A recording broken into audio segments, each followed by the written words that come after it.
If you're trying to focus on 3 things at a time, you're giving away 40% of your energy. 5 things at once, you've lost 80% of your focus. What are some tactile skills, things to work on that you'd recommend? Stop trying to do other people's work. I've been accused of this like 100 times this year. Anytime we're trying to prove ourselves to someone or prove that we're worthy, we're giving our power away. We're actually putting it into their hands.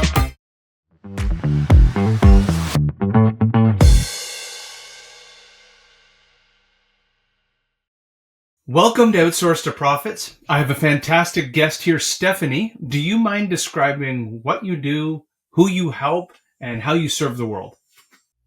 I am a boundary strategist and founder of Way of the Diamond Warrior, post 27 years on Wall Street. And I work with conscious leaders who are looking to make the world better through their businesses. And sometimes it's working within a business or it's our own. And what I help them do is clear what's really in the way of their transformation and standing in their true power so that they can move forward unencumbered by what it is that's holding them back. This is fantastic. And boundaries, if you think about it, we'll use 2 archetypes or 2 boundary conditions that are probably most prevalent in a founder-led business.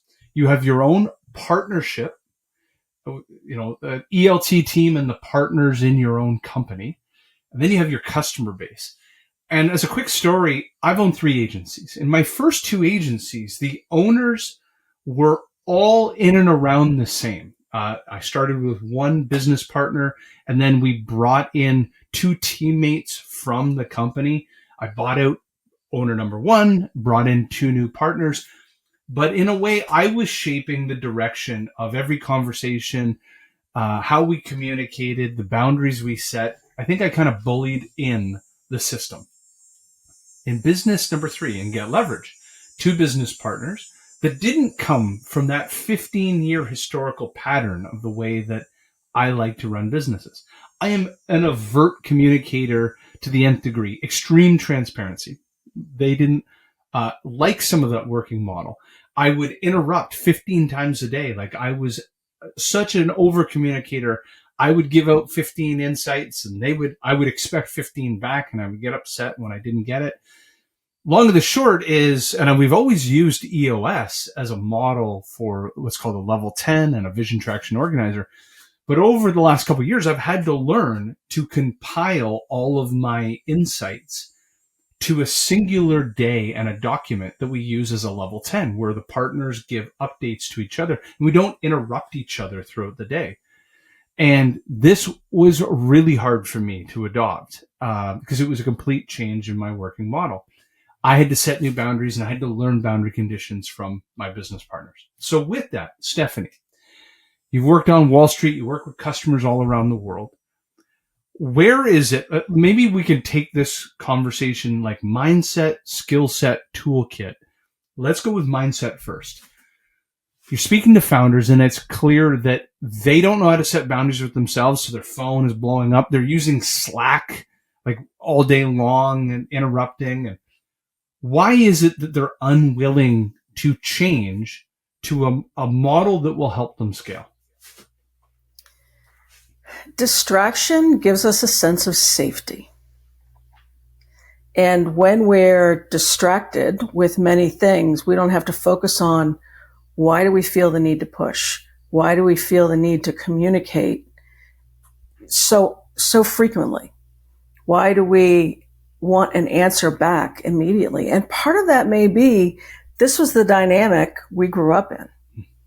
If you grew up with a parent or a guardian who expected an immediate answer, we many times take on that same dynamic. And that can be why it's hard to let go of, because we're used to that. And we mirror, like I said, many of the things that we learned. So it's looking at, why do I feel the need to push? What gives me comfort in this? And some of it is that I want people to know these great ideas right away. And yet, if you're familiar with context switching, when we're trying to do two things at the same time, we're actually losing 20% of our focus. This is amazing. I want to double click on two things that I heard within myself. Number one, we want to, I feel like I'm on the therapist table here for a second, because what you said is, first is the reason you might over communicate is you want to be heard. And look at how smart my ideas are. If you were to back up, like back to the childhood therapist table or couch, yeah, I was a kid that was told, you're never going to university. You're a dummy. Mm-hmm. I got to university. You're never graduating university. Got a master's degree. You're never going to. So it was always told the never. And so maybe it's a proving that I can. And then the second, what was the second point? I almost lost my train of thought. There was context switching. Context switching. In sales, we have to context switch all day long. And it's really important what you just said, because I'm a seller who is a founder. And so I have to jump from meeting to meeting and brainstorm with customers and prospects all day, 10 to 12 hours a day. But those of my partners that were in operations and finance and marketing, they're used to deep diving into a singularity of a problem for an entire day or an entire week. This is great. So continue. I just wanted to add some color because I'm hearing in myself reasons to change. So, yeah. Well, and I'm glad you're hearing that. And I had a similar experience. I was told I would never amount to anything.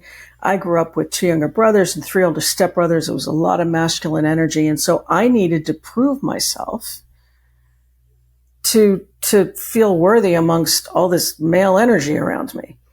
And so going to Wall Street for 27 years was that perfect dynamic to push my way through and prove myself. And when I finally saw how much energy I was giving away, because anytime we're trying to prove ourselves to someone or prove that we're worthy, we're giving our power away.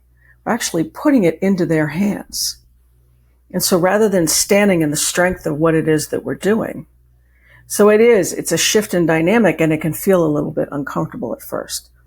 And then going back to context switching, if you were to say, I'm in this meeting for 20 minutes, and this is the only thing I'm going to focus on, you're giving your full attention for that 20-minute meeting to what it is that you're meeting on, not the other sales conversations you need to have, not all of the other things that you need to do, because yes, as a founder, we wear many hats. It's about wearing one hat at a time. Because the more we're giving away with context switching, if you're trying to focus on 3 things at a time, you're giving away 40% of your energy. 5 things at once, you've lost 80% of your focus. So whether it be 20 minutes or an hour, to fully focus, like those operations folks who work in a paradigm that seems maybe a little alien to you, and it did to me for a long time as well. It doesn't have to be all day. It doesn't have to be a week-long project. That one meeting, and be fully present in it, and see how much you can accomplish much more quickly.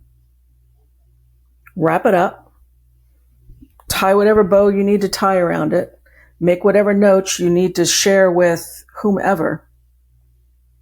Maybe take a few minutes to breathe, and then say, okay, this is the next thing I'm going to go to. Let's move to skill set.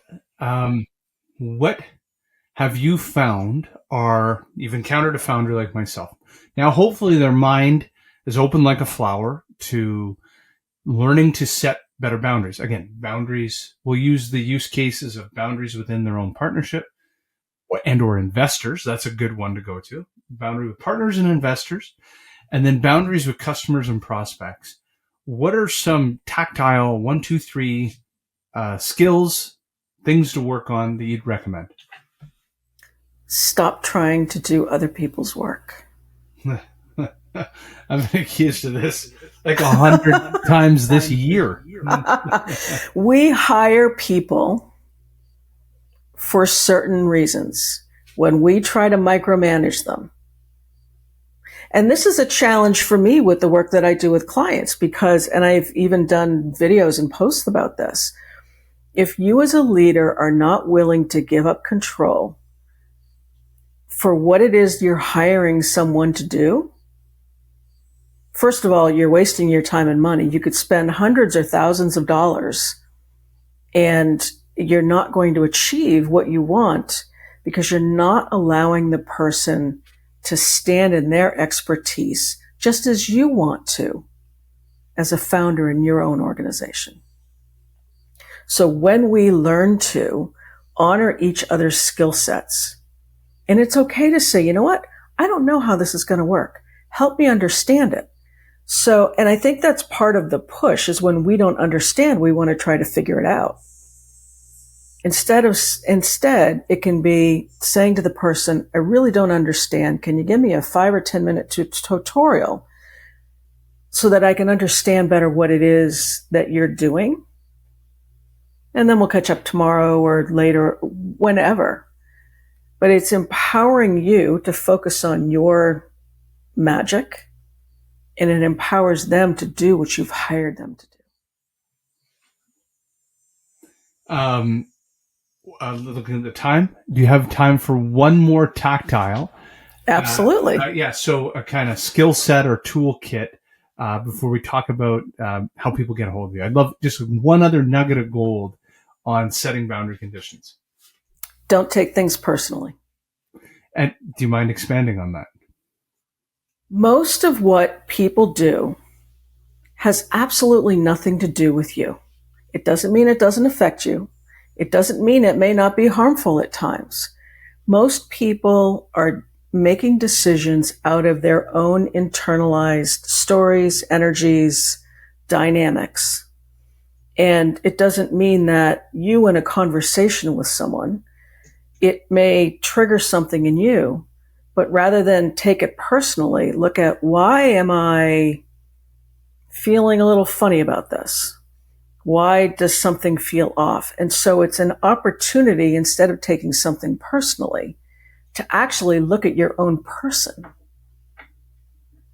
Because when you understand why you may have been triggered by something, and you work through mindset and action and a whole bunch of other things, the next time you're less apt to be triggered.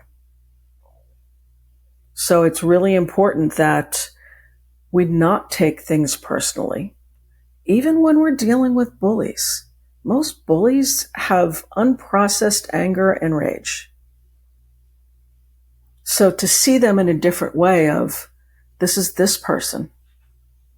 And it doesn't mean that we don't tell them to stop doing something or speak up, but don't take it personally. This has been fantastic. How do people get a hold of you? And actually, do you want to talk about your book? I think you'd mentioned, but how do people get a hold of you as well? So the best way is via my website, which is Way of the Diamond Warrior. Folks can email me, Stephanie at Way of the Diamond Warrior. I have 2 books, and the second is The Impact of Silence. And it's many of us have grown up with parents who were silenced. I talk about generationally going back well before World War I, how each generation has experienced their own form of not feeling safe to give a voice to what it is that they're experiencing. And we're seeing a lot of that now around the world. And so this is a book to understand some of the science, as well as a little bit of the woo, and some personal transformation invitations for the person to go deeper into their own story. Because when we understand some of these dynamics that we've internalized, this is where we stop taking things personally. We set better boundaries, and we stand in the power of who we are rather than the energy of the world that likes to bombard us. This was fantastic. Thank you so much for being on Outsource to Profits. Thank you. This is a great conversation. Thank you. You take care.